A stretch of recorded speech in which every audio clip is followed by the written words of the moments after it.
Garden, what can I do for you? You know what? Go ahead and start taking care of some of these weeds. You got lots of them coming up. Yeah. You know, they come up through the mulch area. We mulch about 4 to 5 inches in the soil here, but we still get a few stragglers coming up. So go ahead and start taking those up. Hey, folks, if you had some problems with trees and maybe some broken branches or anything, stay away from that tree heel. Normally, we'll just treat it with a little bit of hydrogen peroxide. About 10% hydrogen peroxide is the ideal situation there. Yeah, there's some right over there too, Jared. And then, of course, you want to go ahead and start thinking about fertilization needs. Queen palms especially.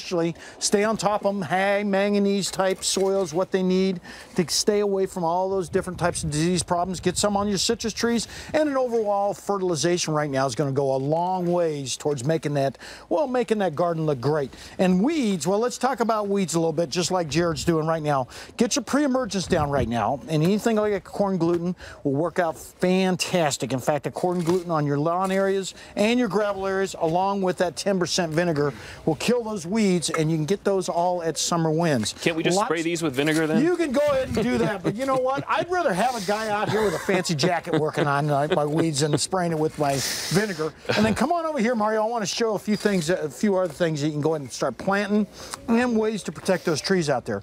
Get those trees, especially thin bark trees, like the citrus trees we were just talking about, the apples, peaches, pears, plums, all those other ones.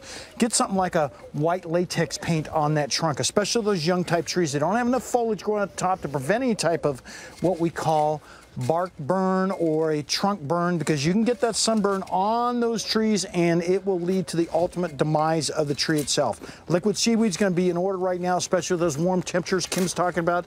Go ahead and spray it with a foliar type fertilizer. Been releasing a lot of ladybugs out here, and ladybugs are a great way to get rid of a lot of those pests. So you can see these guys all waking up right now. We're going to go and sprinkle those throughout the garden. We got them on the deal right here. There they are. They're all out there right now. We saved those guys from Thursday.